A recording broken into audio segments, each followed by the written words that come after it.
que eu vos digo, digo a todos: vigiai. Estas palavras de Jesus no Monte das Oliveiras, em Jerusalém, eu saúdo a todas vocês e a todos vocês, nas pessoas da psicóloga Conceição Azevedo, minha amiga de Fortaleza, no Ceará, que há 6 dias comentou o seguinte sobre a reflexão do Evangelho do domingo passado. Querido amigo Dom Orvandio, parabéns por suas reflexões e incansável luta por uma sociedade mais justa. Muito obrigado, minha irmã, companheira, amiga, psicóloga Conceição Azevedo. E Edilene Max, que digitou esta mensagem há 2 semanas na reflexão do Evangelho também. Compartilhei e estou assistindo agora. A reflexão do Evangelho de hoje,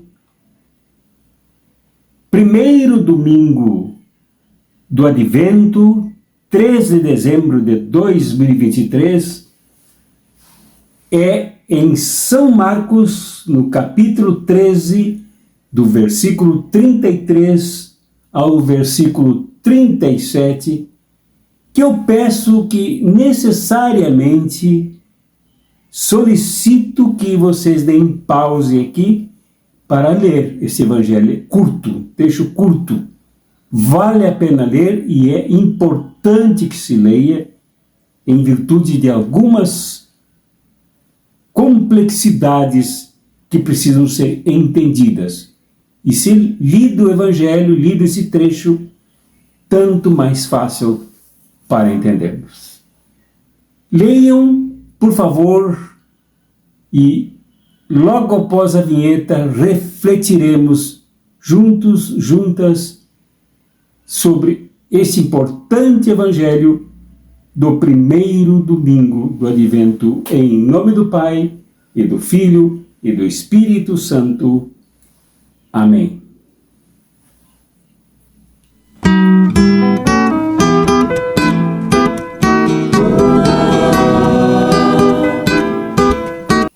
Esse trecho do Evangelho, ou melhor, todo o capítulo 13 de São Marcos,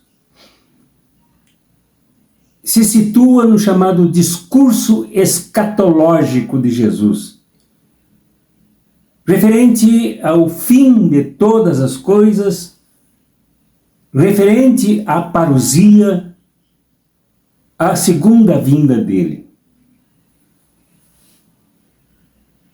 É um evangelho muito importante, inclusive para os nossos dias. Mas nós precisamos entender. Precisamos entender que esse evangelho começa e não termina com a apocalíptica judaica, que atravessa o evangelho, e precisamos entender a função do apocalipse judaico aqui nesse evangelho. Para entendermos esse papel da apocalíptica, normalmente marcada por identificação de catástrofes, guerras, choques entre as nações, ódio entre as pessoas, cataclismas de todas as formas, é preciso que a gente estude, entenda. E eu compartilho com vocês os estudos que fiz sobre esse trecho. Antes disso, é preciso entender o contexto do momento em que Jesus contou esse evangelho. Falou sobre isto. E também o momento em que o evangelho foi publicado, identificando a circunstância terrível que vivia a comunidade de Marcos em Roma, cabeça do Império Romano. Jesus contou a parábola que vem a seguir e falou sobre essas preocupações com o fim de todas as coisas. Como eu disse no começo, no Jardim das Oliveiras, olhando para o templo. No seu último discurso, em Jerusalém, da onde ele não sairia vivo, como todos nós sabemos, onde ele foi assassinado brutalmente. E ele contou para responder uma questão de 4 dos seus discípulos. Deixa-me ver se eu me lembro dos 4. André, Pedro, Tiago e João.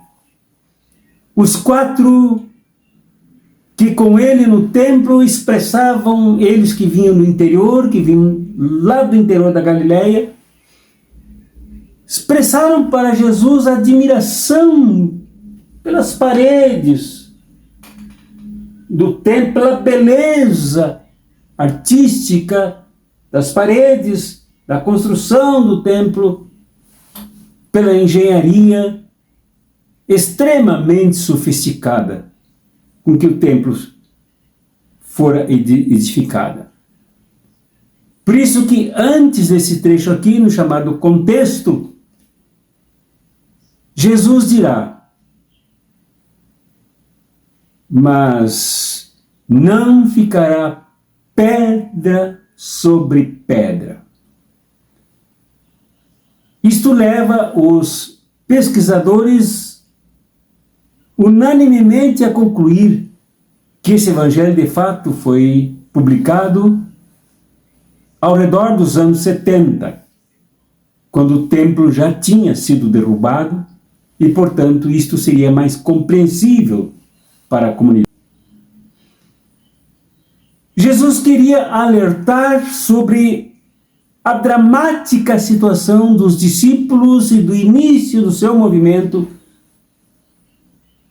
por causa do sacrifício todo que ele viveria, culminando com a sua morte na cruz, cuja história nós conhecemos,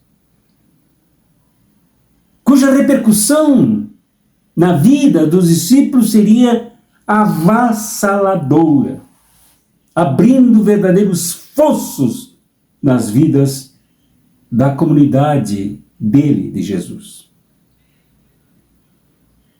Portanto, os sinais da destruição já eram vivenciados pela própria situação de Jesus, que sabia do que aconteceria com ele horas depois. E o Evangelho, quando lido, contava o que se passara com Jesus.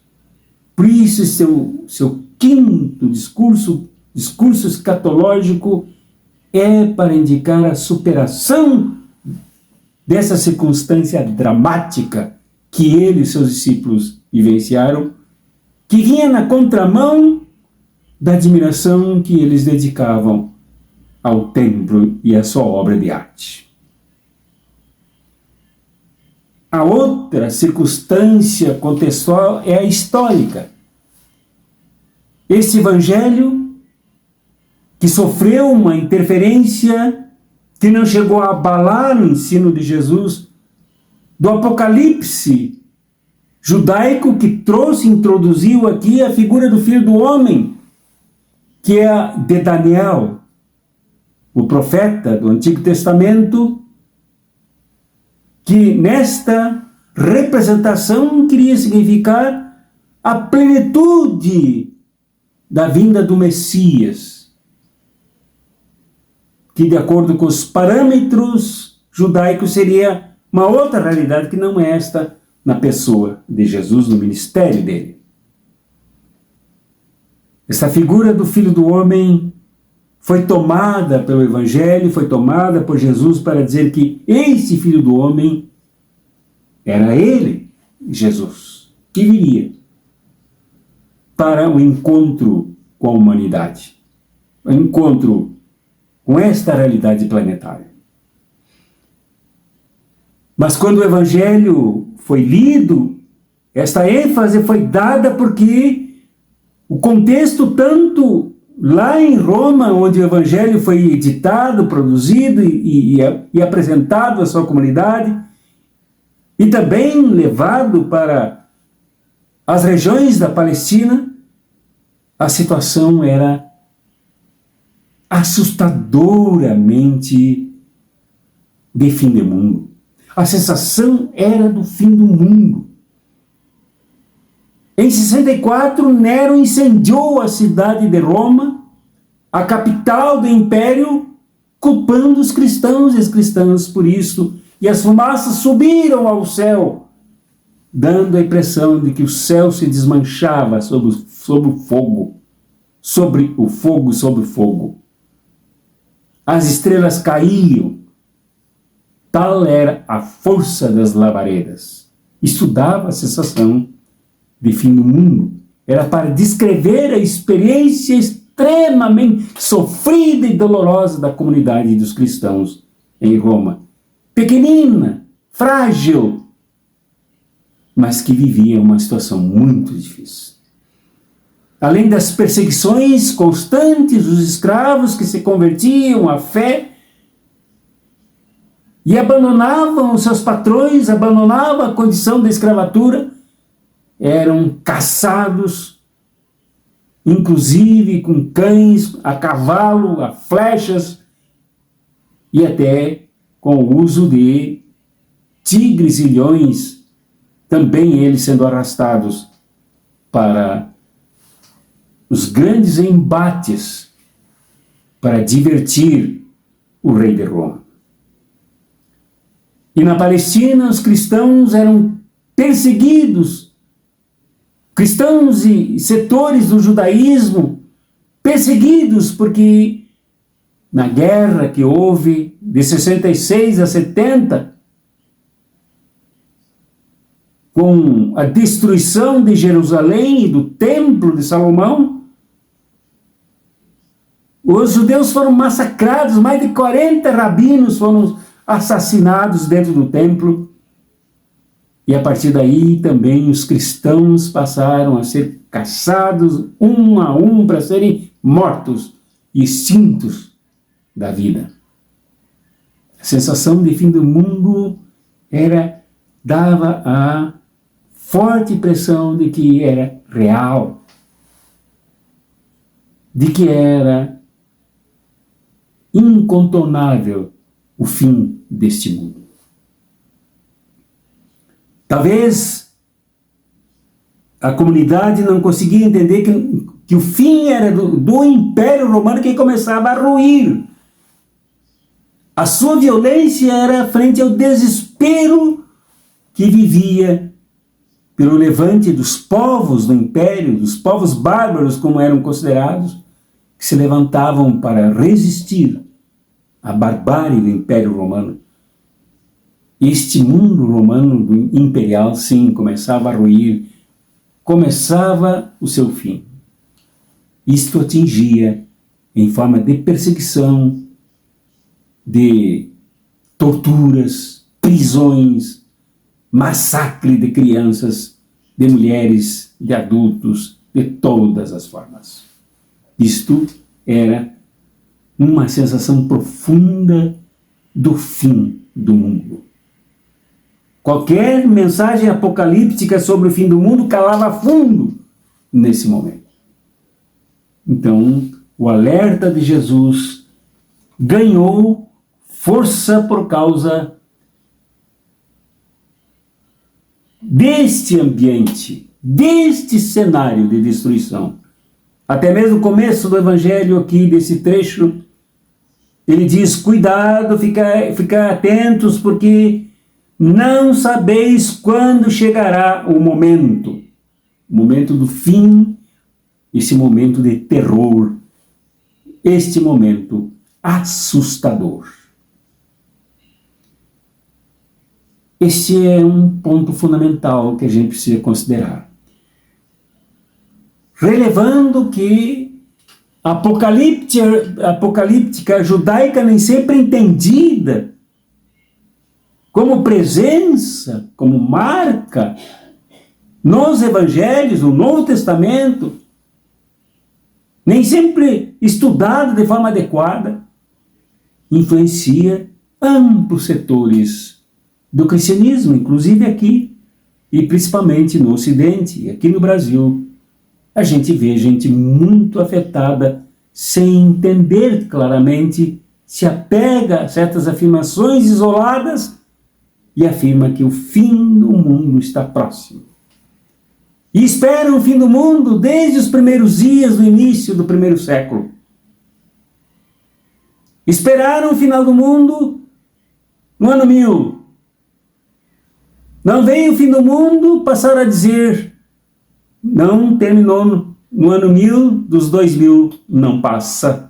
Passamos do 2000 e esse mundo, no seu fim, dessa forma descrita apocalipticamente, continua como um fantasma a pairar sobre amplos setores religiosos do ambiente cristão. Lembro-me que um ex-aluno meu, pastor de uma igreja pentecostal, sorria quando comentavam sobre a tragédia do neoliberalismo do Brasil, o desemprego, os desentendimentos no mundo, os conflitos internacionais. E ele dizia: glória a Deus, o fim está próximo, Jesus está voltando. Não tomo isto como ironia, ou não tomo isso como crítica, porque não é esse o programa para se fazer isso, mas para demonstrar o quanto a apocalíptica desvirtuada influencia muita gente. Uma amiga minha também, pessoa que fez teologia, é responsável por uma comunidade pentecostal, me disse com toda a sinceridade, com toda a fé, que Jesus está voltando para julgar. Agora ele não virá como pai, como pastor, como salvador, mas virá como juiz para punir e castigar. É testemunho de que há amplos setores cristãos tomados pela apocalíptica judaica, portanto, não é cristã a apocalíptica judaica. E aqui ela tem uma certa relevância relativa nesse evangelho. O mais importante vem depois. Porém, deixa eu parar um pouquinho aqui nessas sensações terríveis, terroristas de fim de mundo, que volta e meia perpassam amplas multidões, porque elas vêm de situações incompreensíveis que ocorrem de fato. Imaginemos nós o que sentem as pessoas que descem dos morros, tomados por enchentes, tomados por tempestades, que se transformam em lamas, em galhos, em troncos de árvores, em pedras descendo e elas misturadas se subterrando na morte. Não é o fim do mundo? Não é a sensação de fim do mundo? Atinge em primeiro lugar e enchei os pobres. Isto é um terror. Mas não somente os pobres. Vê-se no sul do país, em Gramado e em Santa Catarina, bairros, cidades inteiras, habitadas por pessoas de um certo poder aquisitivo, sendo levadas e gente morta, desaparecida, deixando saudade e dor. Não é uma sensação de terceiro mundo, uma sensação de fim de mundo. Imaginemos-nos nós num ambiente como o da Palestina, sendo acossada pelas bombas, pelo terror do sionismo israelita que mata, que destrói, bombardeia hospitais, bombardeia templos, bombardeia mesquitas, mata crianças de propósito para impedir o futuro daquela população. Não é o fim do mundo. Lá no meio, o que as pessoas sentem, o que elas pensam. E as 9 milhões de pessoas que morrem de fome no mundo, entregues à pobreza e à miséria, onde não há pão, não há comida, não há nada, nem água para beber. E morrer de fome é uma das piores experiências do fim da vida, porque a pessoa morre ressequida e sem força sequer para chorar. Os olhos ressequidos, sem poder expressar a sua dor. Não é o fim do mundo. Do outro lado, se diz que nós vivemos agora hecatombes econômicas, políticas, sociais, conflitos que tendem a aumentar. E que isso tudo são sinais de um determinado fim de mundo, no mundo capitalista, que sabe produzir o que nós estamos vendo, o que nós vemos na Palestina e em tantos outros lugares do mundo, com guerras, com fome, com miséria, com marginalização, com opressão, com discriminação, com perseguições, com eliminação de pessoas. Não é o fim do mundo, é o fim de um determinado mundo. Então a Apocalipse, ela precisa ser explicada, precisa ser entendida. Mas o centro desse evangelho está mais adiante. Quando Jesus conta aos seus discípulos que um homem partiu para o estrangeiro e deixou deixou sua casa, seus bens, sob a responsabilidade de seus empregados, de acordo com o texto em português aqui de Marcos. Distribuiu a cada um a sua tarefa.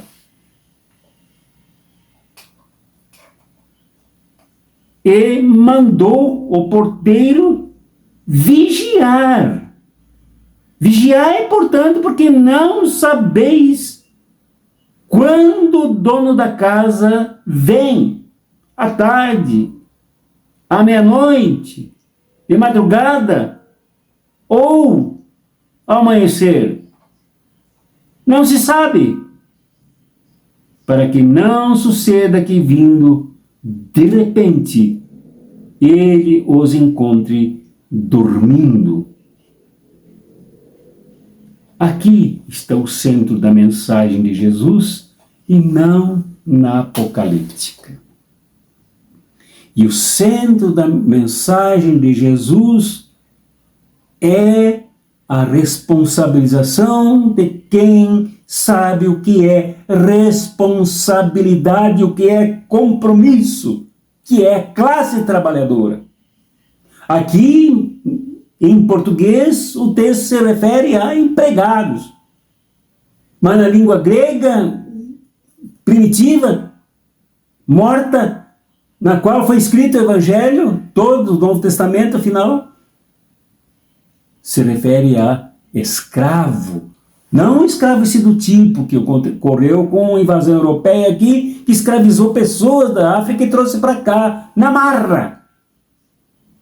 Mas pessoas escravas que tinham certo espaço, certa liberdade na casa do proprietário, na casa do patrão, na casa do senhor, para se mover. Agora Esses trabalhadores receberam a responsabilidade de cuidar da casa, receberam tarefas para cumpri-las. Aqui está o centro da mensagem de despedida de Jesus. E ele se dirige a seus 4 discípulos, portanto aos seus discípulos, aos seus seguidores, à sua comunidade, como também ele teria se dirigido aos líderes do povo em Israel, os líderes judeus do povo, para que cuidassem desta casa, cuidassem desse povo, cuidassem dessas vidas, assustadas, amedrontadas, atordoadas, aterrorizadas, com tanta barbárie, com tanta violência. É a classe trabalhadora que sabe fazer isso. É a classe trabalhadora que sabe o quanto dói o sofrimento. É a classe trabalhadora que sabe o quanto dói a perseguição. A classe trabalhadora que sabe o quanto é sofrida a escravização. Então aqui Jesus conta com trabalhadores rurais.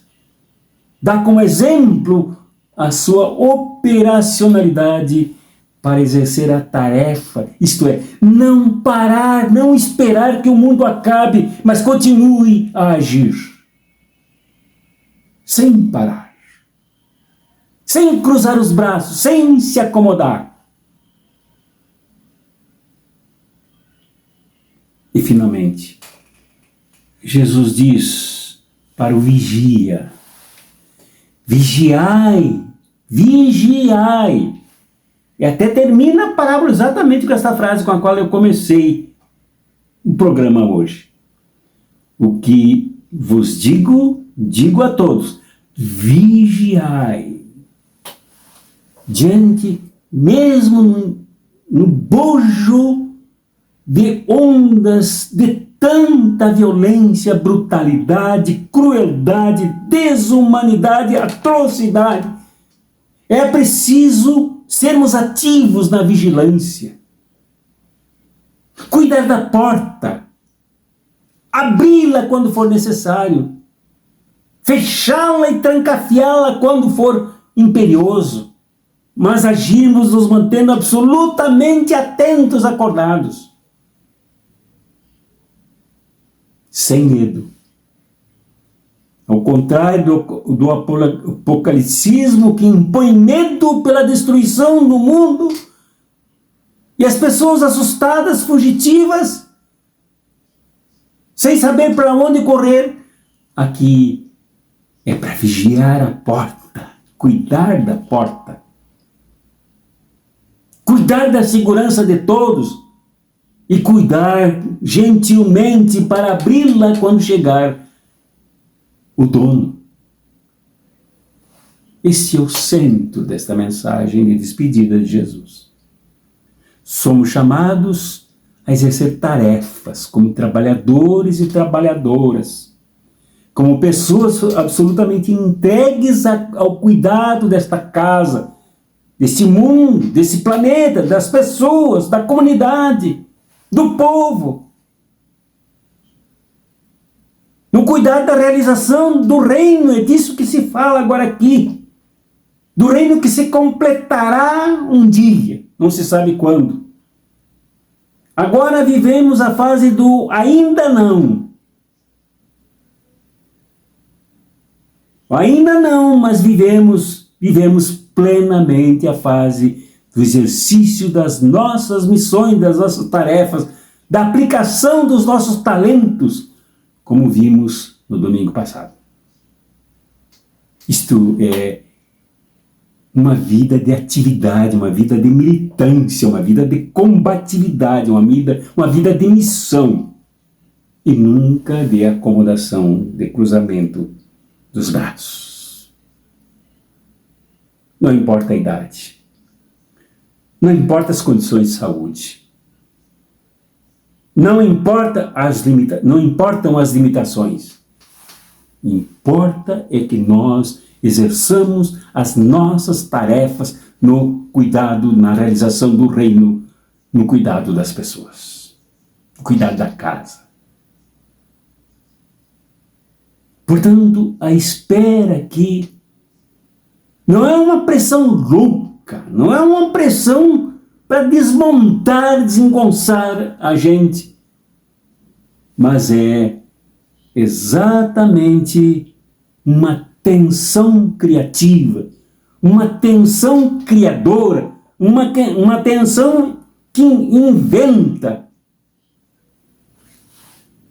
trabalho e como agir melhor, na espera do dono da casa. Enquanto se espera, não se espera sentado porque o mundo vai acabar, mas se espera trabalhando porque esse mundo começou com Jesus e se terminar, terminará com ele. Portanto, temos muito o que fazer.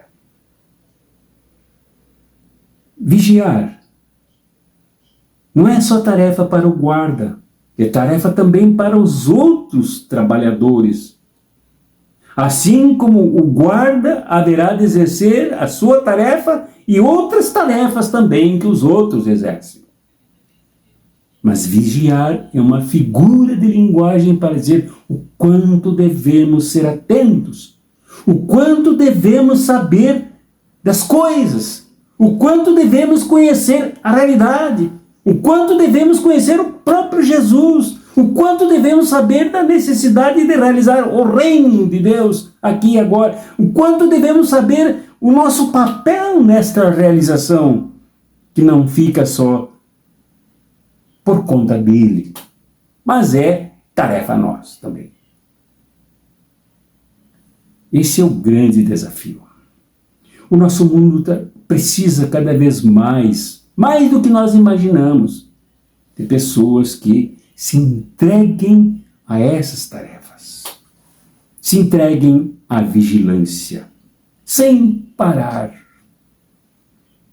As guerras não pararão se nós não trabalharmos pela paz, pelo cuidado para que o reino tome conta no acontecer da paz. Esse mundo não será mais justo se nós não vigiarmos na construção permanente da justiça, para que esse mundo tome o caminho da justiça e essa sociedade seja uma verdadeira família de irmãos e de irmãs. Nesse sábado, eu recebi uma mensagem muito bonita, curtinha, mas bonita. Uma amiga minha, depois de sofrer 4 AVCs, na idade de 88 anos, apaixona-se pela retomada de uma escola de arte para crianças pobres, para adolescentes pobres, para levantar pessoas. Eu me emocionei com essa mensagem porque ela veio bem na hora em que eu preparava essa reflexão. De alguém que vigia. Alguém que não espera aos 88 anos deitada ou sentada para morrer, mas está em plena atividade, se movendo, agarrada a um andador, mas com os sentimentos, a fé e a entrega, dedicados todos ao cuidado de outros. Isto é vigiar, sem parar.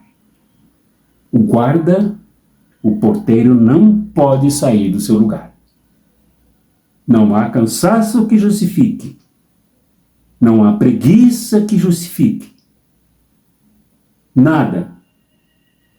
E ele tem que vigiar permanentemente. Somos todos nós vigilantes. Essa tarefa de realização do reino de Deus aqui e agora. Que a bênção de Deus, que é Pai e Mãe,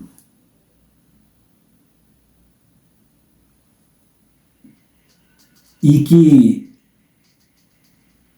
o amor de Jesus Cristo, apaixonado pela humanidade, e que a comunhão do Espírito Santo, que é a Santa Ruá que nos sopra, nos reergue, nos dá forças e paixão para vigiarmos e exercermos as tarefas do reino, sejam contigo, meu irmão, minha irmã.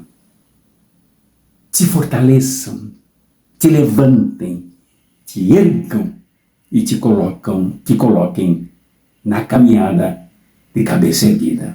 Em nome do Pai, e do Filho, e do Espírito Santo. Amém.